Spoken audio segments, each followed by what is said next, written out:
Il fut un temps où la terre, l'eau, le feu et l'air parlaient aux hommes.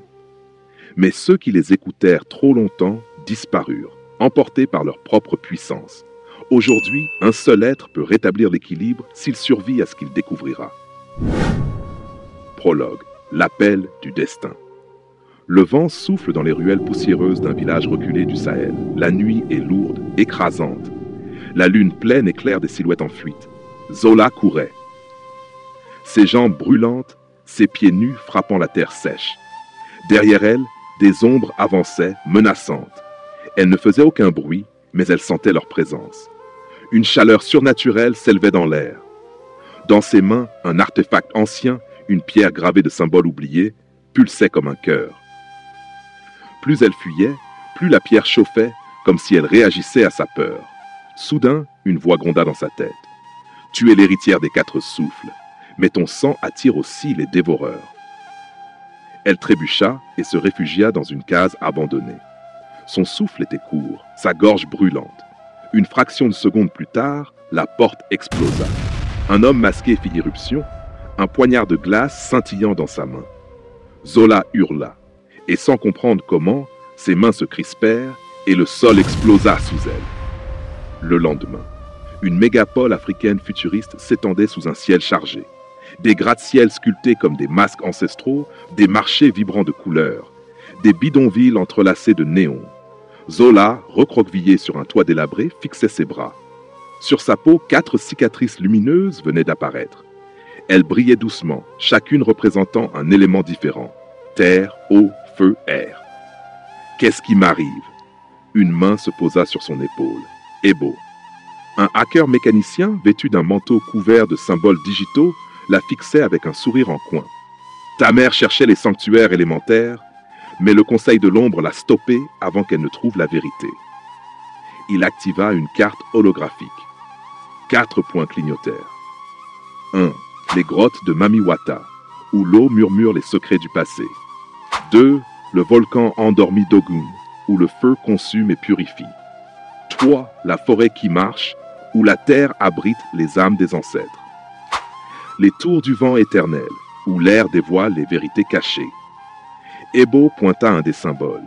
Ta mère pensait que seule une élue pouvait réveiller ces lieux, et toi, Zola, t'as hérité de ce don. Mais avant qu'elle ne puisse répondre, un cri retentit dans la rue. Des hommes du Conseil de l'Ombre approchaient. Cours. Le premier élément, l'eau. Un lac perdu sous la lueur de la lune. Zola et Ebo avançaient prudemment vers l'entrée des grottes de Mamiwata. « T'es sûr que c'est une bonne idée ?» demanda Ebo. Mais Zola sentait l'appel. Dès qu'elle entra, l'eau autour d'elle commença à vibrer. Une voix résonna dans les profondeurs. L'eau ne pardonne pas. Plonge ou meurt. Elle se retourna. Dans l'obscurité, une silhouette émergea des flots. Une femme serpent, Mamiwata en personne. Zola fut prise d'un vertige. Mamiwata l'attrapa par le poignet et l'entraîna vers les profondeurs. Elle allait se noyer. Le monde devint flou. Sa vision s'assombrit, son souffle disparut, jusqu'à ce qu'elle ouvre les yeux. Elle ne se noyait pas. Elle respirait sous l'eau.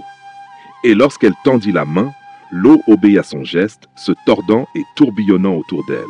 Un sourire naquit sur son visage. Elle avait trouvé son premier pouvoir. Mais avant qu'elle ne puisse savourer ce moment, un rire froid résonna derrière elle.